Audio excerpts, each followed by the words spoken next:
Hello friends, welcome to grow with Civi. तो आप सभी का स्वागत है आपके अपने चैनल ग्रो विथ सिवी पर। आई होप कि आप सभी बढ़िया होंगे और आप सभी की सीटेट प्रिपरेशन अच्छी चल रही होगी। इसके रिगार्डिंग अगर आपको कोई भी इशू है, कोई भी प्रॉब्लम आ रही है प्रिपरेशन में, या फिर आपको कोई भी हेल्प चाहिए सीटेट से रिलेटेड, तो आप नीचे कमेंट सेक्शन में कमेंट कर सकते हैं। बाकी मैं आपको सारी स्ट्रेटजी वीडियो प्रोवाइड कर चुकी हूँ हर एक प्रॉपर सब्जेक्ट की। एंड देन मैं आपको क्लासेस भी प्रोवाइड कर रही हूँ। लाइक सीटेट मैथ्स पेपर 2 की सीरीज़ ऑलमोस्ट कंप्लीट हो गई है, ठीक है। और सीटेट एसएसटी पेडागोजी की सीरीज़ चल रही है, ठीक है। सीटेट सीडीपी पेपर 2 की सीरीज़ चल रही है और 2-4 दिन में वो कंप्लीट हो जाएगी, ठीक है। और आज मैंने जो है आपके लिए न्यू सीरीज़ स्टार्ट की है, वो है आपकी सीटेट ईवीएस, ठीक है, ईवीएस की। इसमें आपका देखिए पेपर 1 के लिए होता है ईवीएस, पेपर 2 में नहीं पूछा जाता है, आप सभी को पता है, ठीक है। तो देखिए जो भी लोग पेपर 1 की प्रिपरेशन कर रहे हैं सिर्फ उन्हीं के लिए हेल्पफुल रहेगा ईवीएस, ठीक है। एंड देन मैं यहाँ पे आपको बता देती हूँ, यहाँ पर आपको देखिए 30 क्वेश्चन पूछे जाते हैं ईवीएस में, ठीक है। 30 में से आपके 50 क्वेश्चन, जो 15 क्वेश्चन होते हैं वो आपके ईवीएस पेडागोजी के आते हैं। 15 क्वेश्चन आपके ईवीएस कंटेंट के रहते हैं। और ये जो कंटेंट है आपको पूरा एनसीईआरटी से बनता है। एनसीईआरटी की 3 to 5th क्लास तक की अगर आपने एनसीईआरटी पढ़ी हुई है तो आप इन क्वेश्चंस को इजीली सॉल्व कर पाएंगे। सारे क्वेश्चंस आपके यहीं से देखने को मिलते हैं, ठीक है। अब देखिए पहले बिल्कुल यही होता था कि एग्जैक्टली आपके सारे क्वेश्चंस मिलते थे, लेकिन अब क्या हो गया है, 1-2 साल से ही हो गया ये कि कुछ जो है आपके न्यू क्वेश्चंस भी आने लगे हैं। अब बच्चे बोलते हैं न्यू क्वेश्चन पता है कैसे हैं? वो जो क्वेश्चंस हैं बेसिक वाले रहते हैं, जो साइंस या एसएसटी से आपके पूछ लिए जाते हैं।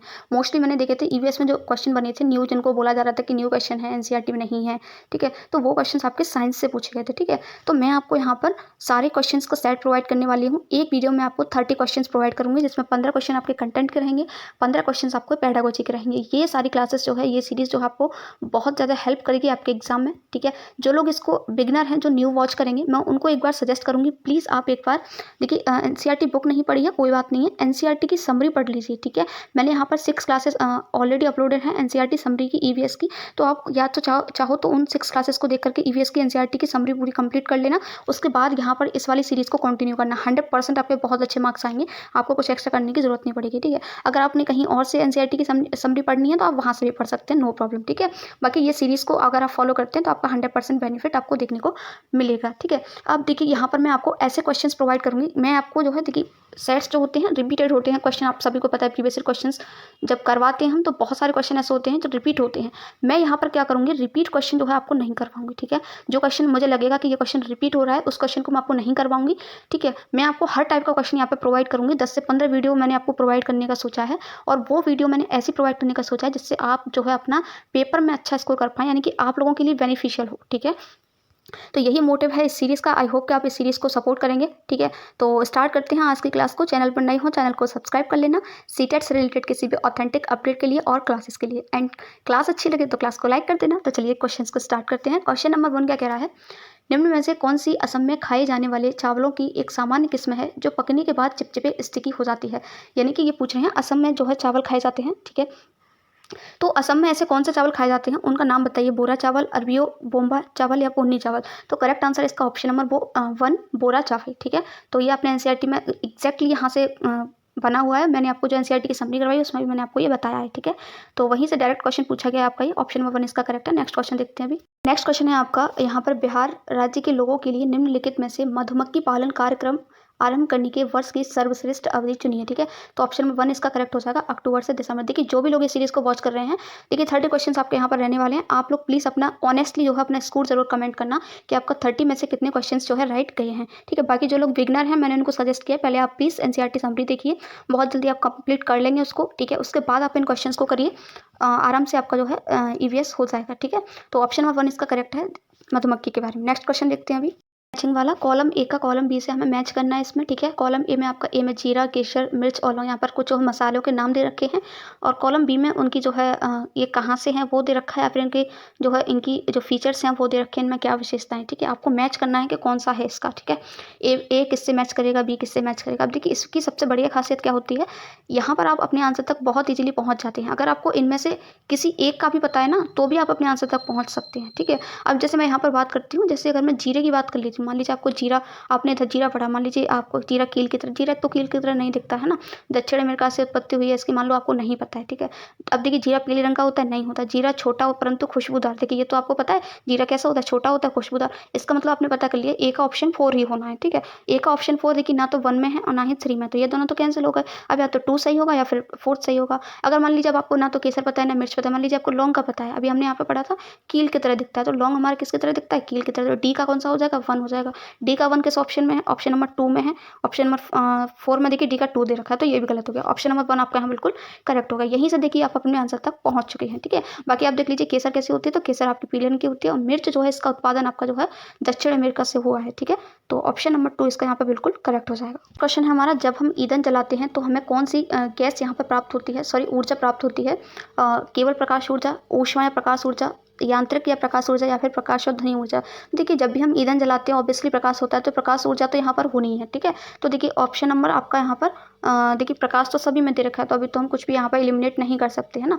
दूसरा क्या कह रहे हैं हम यहाँ पर, देखिए जब ईंधन जलाते हैं तो क्या होता है, क्या आपने देखा है कि लकड़ी की क्या, जैसे आपने कोई लकड़ी जलाई है ना, तो क्या वो सारी लकड़ी एक साथ जलती है, नहीं जलती ना। पहले वो आगे का उसका पार्ट जलेगा, फिर धीरे धीरे उसके पूरे पार्ट, फिर दूसरा उसके पीछे का पार्ट जलता जाएगा, फिर उसके पीछे का पार्ट, इस तरीके से जलती है वो, है ना, इसी तरीके से जलती है। तो उसमें क्या होता है, जब हम किसी भी लकड़ी को जलाते हैं, ईंधन जो भी है आपके पास, ठीक है, तो मान लीजिए जब आप उसको जलाते हैं, देन क्या होता है कि जलने के बाद जो उसके अंदर कण पाए जाते हैं वो उनका मूवमेंट होता है, ठीक है।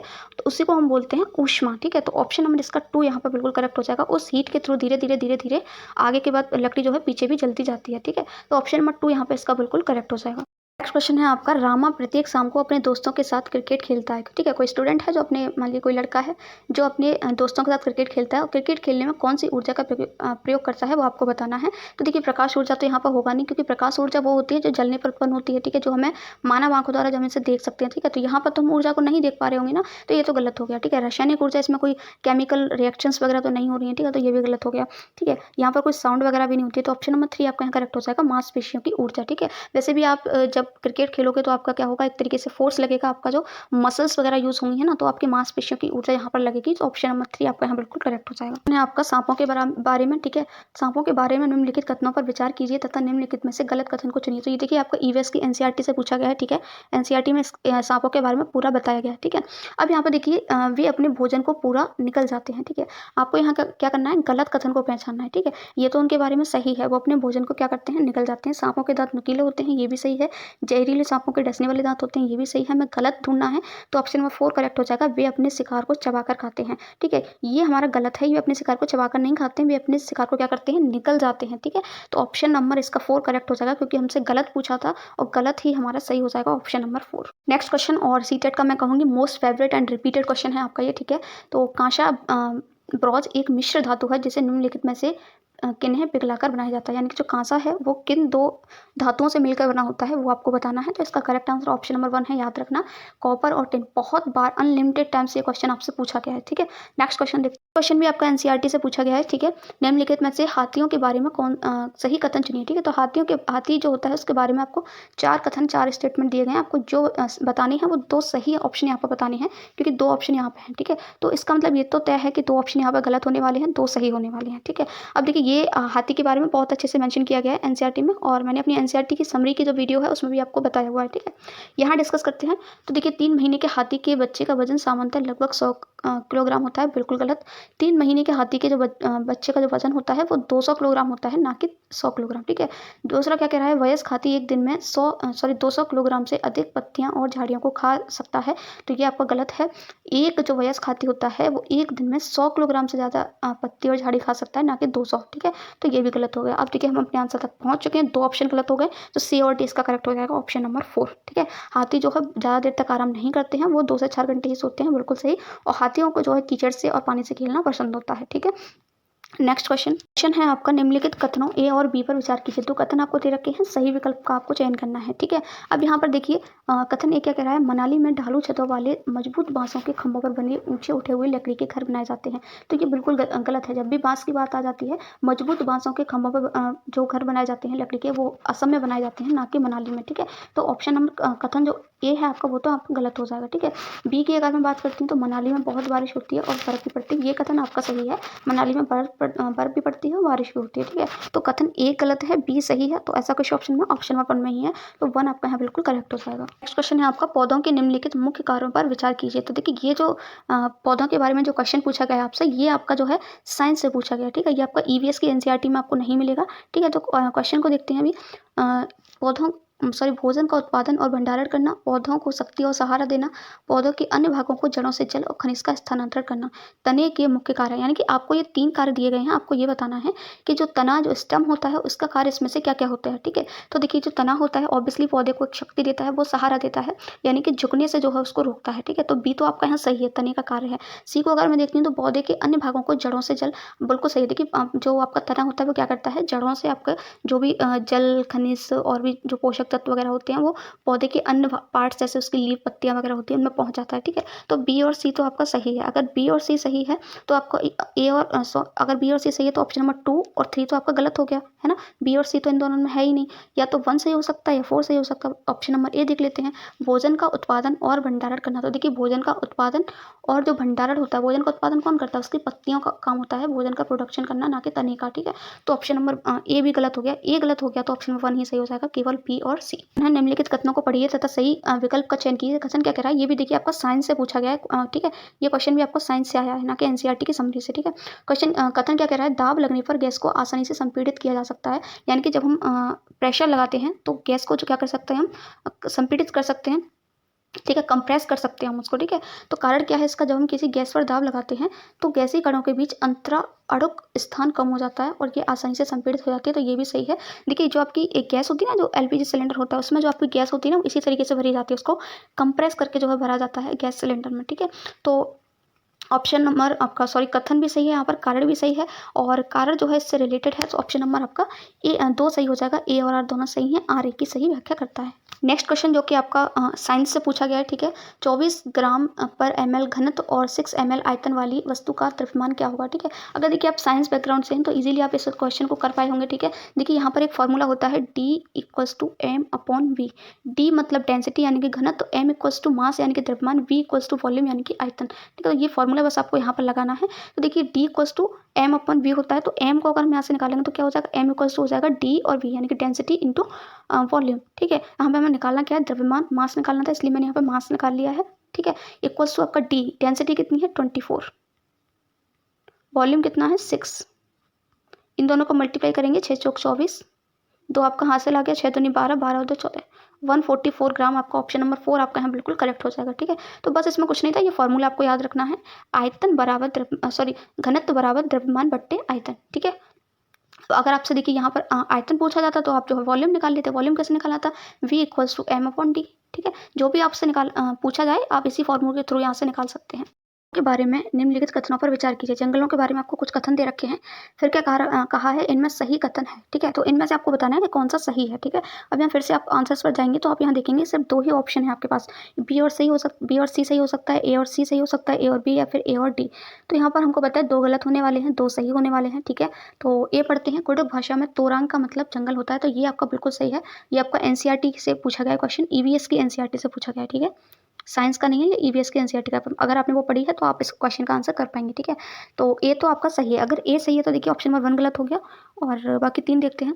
झारखंड में ग्राम परिषद पंचायत लॉटरी के माध्यम से यह तय करती है कि किस परिवार को कृषि के लिए कितनी भूमि मिलेगी, तो ये बिल्कुल गलत है। ये झारखंड में नहीं होता है, ये आपका होता है मिजोरम में, ठीक है। मिजोरम में इस तरीके की लॉटरी वगैरह की जाती है, जिससे ये तय होता है कि किस फैमिली को जो है कितनी ज़्यादा फार्मिंग के लिए जो है कृषि उसको दी जाएगी, है ना, खेती दी जाएगी, है ना। तो बी तो गलत हो गया। अगर बी गलत हो गया तो ऑप्शन नंबर 3 भी आपका यहाँ कट गया, ठीक है।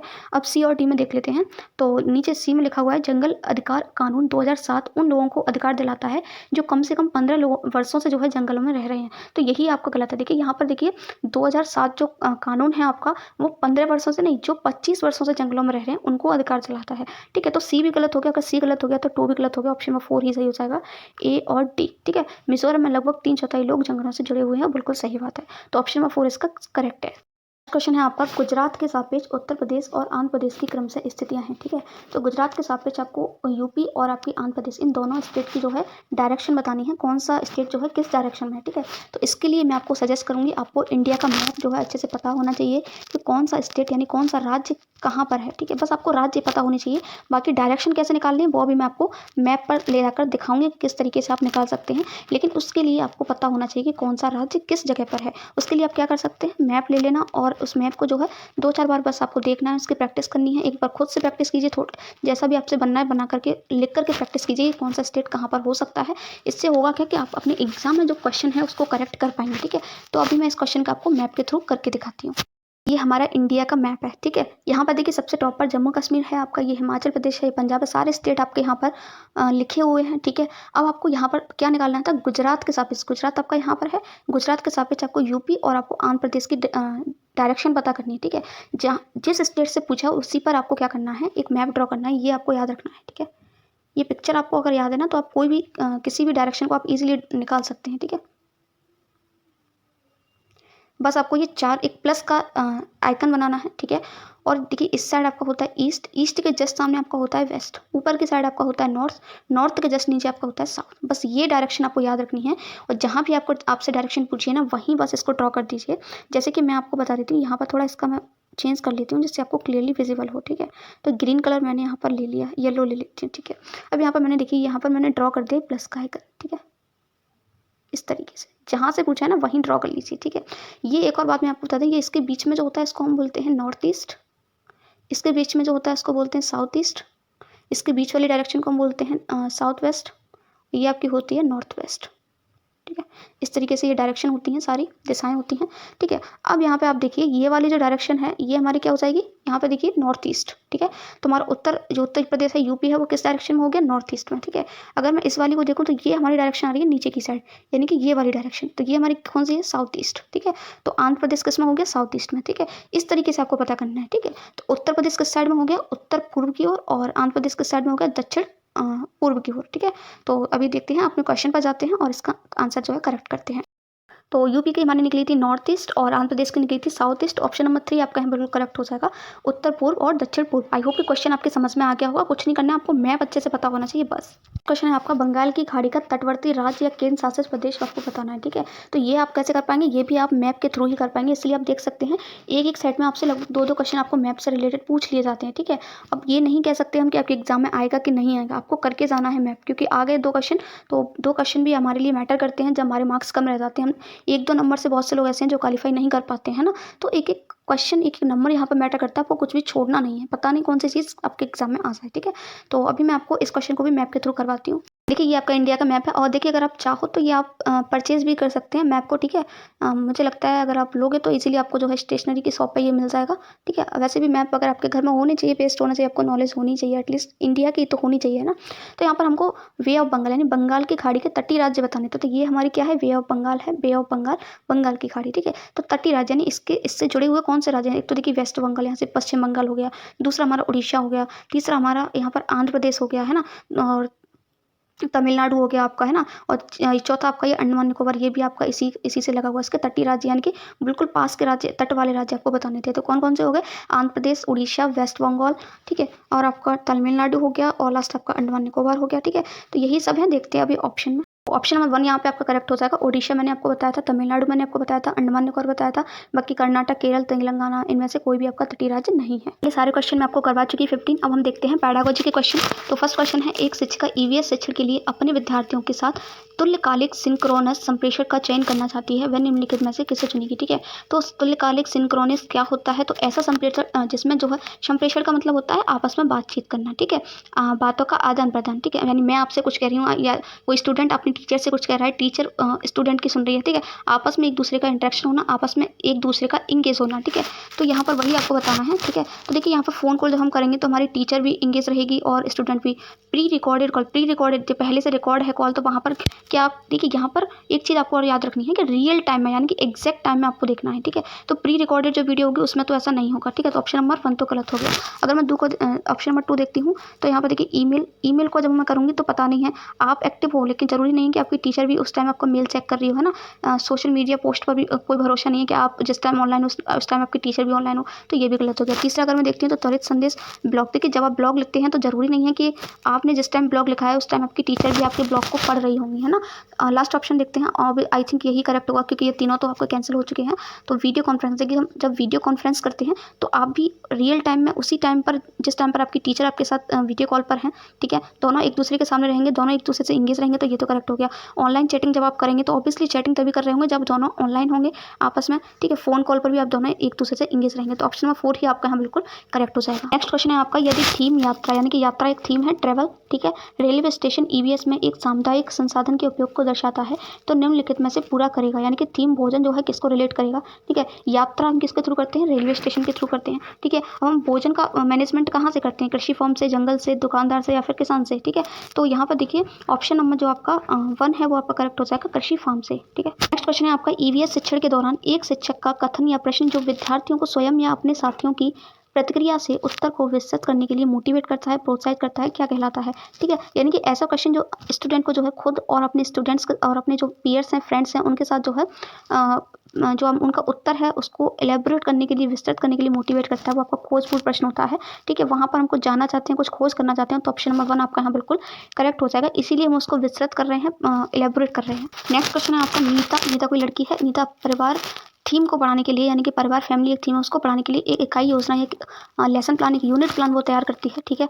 निम्नलिखित में से कौन सा उसकी इकाई योजना का शीर्षक होगा, यानी कि शीर्षक इनमें से कौन सा बेस्ट रहेगा पढ़ाने के लिए, ठीक है। तो देखिए कई बार क्या होता है कि पेडागोजी में हमें बहुत सारे क्वेश्चन सही लगते हैं, लेकिन आपको क्या करना है, सबसे बेस्ट आंसर यहाँ पर सिलेक्ट करना होता है, ठीक है। जो आपको सबसे अच्छा आंसर लगता है वही आपका करेक्ट होता है, ठीक है। परिवार, घुमंतु परिवार, ठीक है। परिवार के प्रकार, एकल और संयुक्त, ठीक है। परिवार, एक परिवार के भीतर संबंध, ठीक है। लास्ट है आपका परिवार संबंध, लिंग, भूमिकाएं, व्यवसाय, बदलते समय में सामाजिक सांस्कृतिक इकाई के रूप में, ठीक है। अब आप देख रहे होंगे परिवार तो हर जगह पे परिवार लिखा हुआ है हर एक ऑप्शन में, है ना। लेकिन सबसे बेस्ट अगर मैं ऑप्शन की यहाँ पे बात करती हूँ तो मैं ऑप्शन में 4 दिखाई दे रहा है, जहाँ पर आपका हर चीज़ का डिस्कशन हो पाएगा, रिलेशन के बारे में, जेंडर के बारे में, आपकी क्या क्या भूमिकाएं होती हैं परिवार में, क्या क्या बिजनेस व्यवसाय वगैरह करते हैं हम, ठीक है, क्या हमारे समाज और सांस्कृतिक इकाइयाँ, उन सभी के बारे में हम डिस्कस कर पाएंगे। तो ऑप्शन नंबर 4 जो है सबसे अच्छा शीर्षक है यहाँ पर।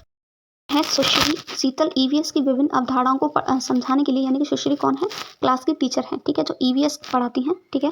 वो ईवीएस पढ़ाने के लिए, ईवीएस के कॉन्सेप्ट को समझाने के लिए प्राइमरी क्लासेस में कहानी और कविताओं का यूज़ करती हैं, ठीक है। वो उनको पसंद करती हैं कविताओं और कहानियों का यूज़ करना, ठीक है। उनके द्वारा कहानियाँ और कविताओं के प्रयोग का सबसे उपयुक्त तर्क क्या है, यानी कि वो जो है कहानी और कविताओं को क्यों यूज़ करना पसंद करती हैं वो आपको बताना है यहाँ पर, ठीक है। ऐसा क्यों करती हैं वो, तो ईवीएस के पाठ्यक्रम को पूरा करना, साथ ही साथ विद्यार्थियों का स्कूल में आने से पहले इनको सुना होना, ठीक है, कि मतलब वो इसलिए करती हैं कि जिससे जो है जल्दी जल्दी उनका पाठ्यक्रम पूरा हो जाए। तो ये आपका बिल्कुल करेक्ट है। जब भी ये बोला जाए कि पाठ्यक्रम पूरा होना या फिर पाठ्यक्रम को कम करना या बच्चों के बोझ को कम करना, ऐसे वर्ड्स आपको दिखाई देना तो वो बिल्कुल नेगेटिव होते हैं, ठीक है। पाठ्यक्रम को पूरा करने के लिए कहानी वगैरह क्यों होंगी, है ना, उसके और भी चीज़ें हो सकती हैं, है ना। तो ये आपका गलत हो गया। बाकी मैं अगर देखती हूँ ऑप्शन में भी, विद्यार्थियों को अपनी कविताओं और कहानियों को लिखने के लिए प्रोत्साहित करना, बिल्कुल सही है। बच्चों को मोटिवेशन मिलता है अपनी खुद की स्टोरीज वगैरह को लिखने के लिए, उनको बताने के लिए। विद्यार्थियों को भाषा और संस्कृति में विविधता के बारे में जागरूक बनाना, तो ये भी आपका सही है। पाठों को अधिक संवादात्मक और सुखद और रोचक बनाना। देखिए कहानी वगैरह जो होती है वो हमारे जो भी हम पढ़ते हैं, ठीक है, जो उनको क्या करती हैं, इंटरेस्टिंग बनाती हैं, ठीक है। हमारा इंटरेस्ट डेवलप होता है इनसे, ठीक है। तो बी, सी और डी तीनों सही हो जाएंगे। बी, सी, डी किस ऑप्शन में है, ऑप्शन नंबर सी। तो ऑप्शन नंबर 3 यहाँ पे आपका बिल्कुल करेक्ट हो जाएगा। क्वेश्चन है आपका, निम्नलिखित में से कौन सा विकल्प कक्षा 1 से 5 तक ईवीएस पढ़ाने का एक मुख्य उद्देश्य है, ठीक है। ईवीएस को पढ़ाने का एक मेन एम क्या है वो आपको बताना है। फिर याद रखना बेस्ट ऑप्शन जो है आपको सिलेक्ट करना होता है, ठीक है। तो स्वतंत्र रूप से व्यवहारिक क्रियाकलापों को करने के लिए कौशल प्राप्त करना, स्किल्स प्राप्त करना, जिससे जो है वो फ्रीली जो है एक्टिविटी वगैरह कर पाए, है ना। तो ये भी ठीक लग रहा है। ऑप्शन देखते हैं, विद्यार्थियों को माध्यमिक स्तर पर विज्ञान पढ़ने के लिए तैयार करना, ठीक है, हो सकता है। विषय की मूल अवधारणाओं की गहन समझ विकसित करना, ये भी हो सकता है। लास्ट क्या, शिक्षार्थियों को कक्षा के अधिगम को विद्यालय के बाहर के जीवन से जोड़ने में सहायता करना।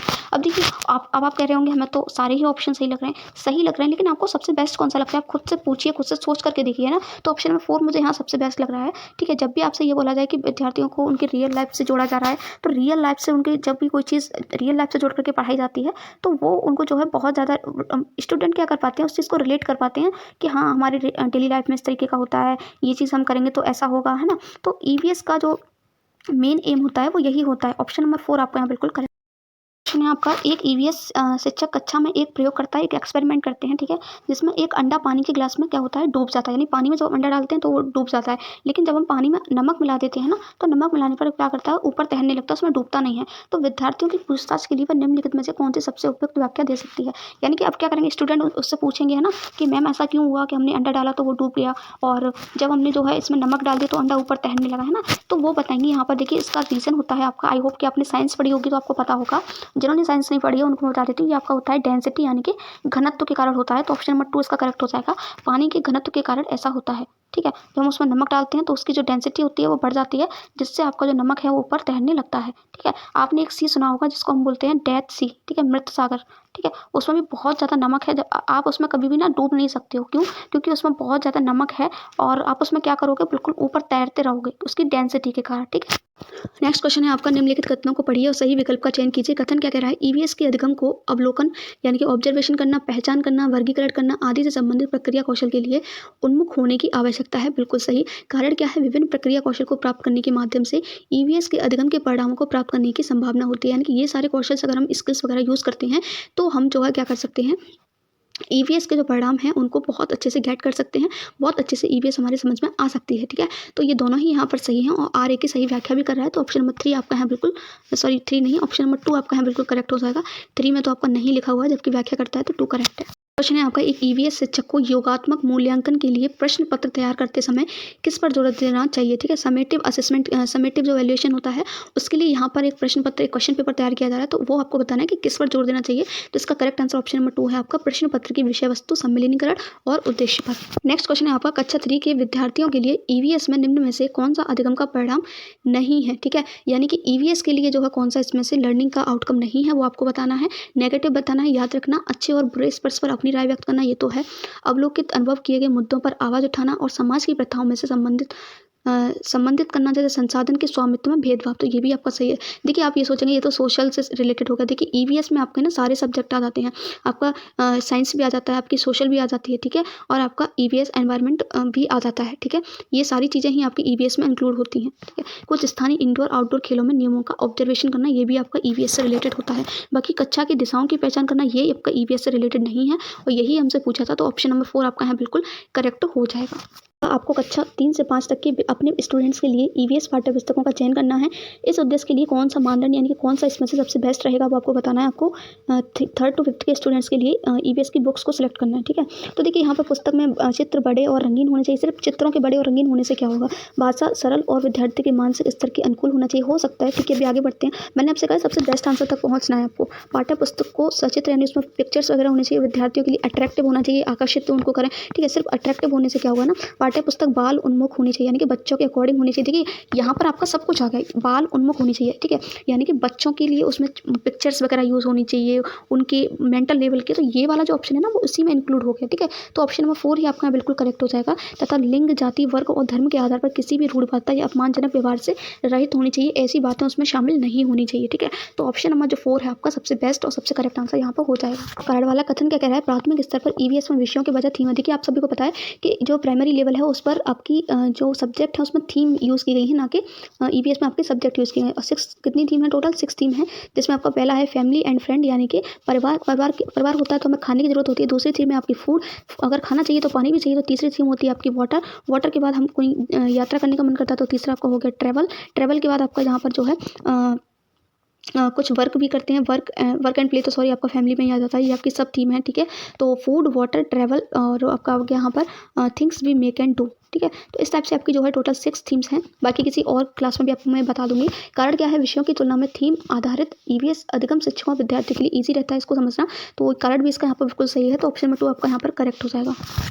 नेक्स्ट क्वेश्चन है आपका, आप ईवीएस के विद्यार्थियों के लिए व्यवहारिक गतिविधियों को प्रोत्साहित करना चाहते हैं, निम्नलिखित में से कौन सी क्रिया सर्वाधिक उपयुक्त होगी। तो इसका करेक्ट आंसर ऑप्शन नंबर 2 सबसे बेस्ट, सॉरी 2 नहीं है, ऑप्शन नंबर 3, क्योंकि यहाँ पर सबसे बेस्ट पूछा हुआ है, तो ऑप्शन नंबर 3 करेक्ट हो जाएगा। उपलब्ध सामग्री से ईवीएस किट को विकसित करना। आपका ईवीएस के लिए रचनात्मक आकलन है, तो ईवीएस के लिए रचनात्मक आकलन में से कौन कौन सा है वो आपको बताना है। तो 2 करेक्ट होने वाले आपके 2 करेक्ट नहीं रहेंगे, ठीक है। तो ऑप्शन नंबर 1 तो आपको सही है, सीखने के लिए आकलन, ये आपका रचनात्मक आकलन होता है, ठीक है। बाकी आपका ऑप्शन नंबर सी सही है, अधिगम के रूप में आकलन, यानी कि अधिगम के रूप में, यानी कि असेसमेंट एज अ लर्निंग, ठीक है। यानी कि हम असेसमेंट क्यों करते हैं? हम ये देखने के लिए कि क्या सीख रहे हैं हम, कितना सीख रहे हैं, ठीक है। तो ए और सी यहाँ पर सही है, तो ऑप्शन नंबर 3 आपका यहाँ बिल्कुल करेक्ट हो जाएगा। आज का लास्ट क्वेश्चन देख लेते हैं। निम्नलिखित कथनों को पढ़िए और सही विकल्प का चयन कीजिए। कथन क्या है? ईवीएस में क्षेत्र भ्रमण प्रभावी शिक्षण शास्त्रीय नीति है, यानी कि फील्ड ट्रिप। देखिए जो ईवीएस होता है ना आपका, उसमें आपकी फील्ड ट्रिप सबसे बेस्ट मानी जाती है, ठीक है। तो ये आपकी सबसे बेस्ट रणनीति होती है, यहाँ पे बोला भी गया है। और कारण क्या है? क्षेत्र भ्रमण वस्तुओं, घटनाओं और स्थानों के स्मरण को बढ़ावा देती है। यानी कि जब आप बच्चों को देखने के लिए ले जाएंगे तो बच्चे वहाँ पर अवलोकन करते हैं, ऑब्जर्वेशन करते हैं, ठीक है। तो वो क्या करती है, उन चीज़ों को ज़्यादा लॉन्ग टाइम तक जो है याद रखने में उनको हेल्प करती है। बहुत सारी चीज़ें जो फील्ड ट्रिप के माध्यम से वो सीखते हैं। तो दोनों ही यहाँ पर सही है। आर ए की सही व्याख्या कर रहा है, तो ऑप्शन नंबर 2 आपका यहाँ बिल्कुल करेक्ट हो जाएगा। आई होप कि आज की क्लास आपको अच्छी लगेगी। देखिए क्लास थोड़ी सी लॉन्ग तो हो जाएगी क्योंकि 30 पूरे क्वेश्चंस मैंने आपको करवाए हैं, ठीक है। और अब मैं कोशिश करूँगी थोड़ा शॉर्ट करने की, क्योंकि वीडियो लॉन्ग हो गई है, थोड़ा बहुत मैंने आपको बताया भी था। तो आज के लिए बस इतना ही। Thank you so much for watching this video. मिलते हैं न्यू वीडियो में न्यू क्वेश्चंस के साथ। Till then have a nice day.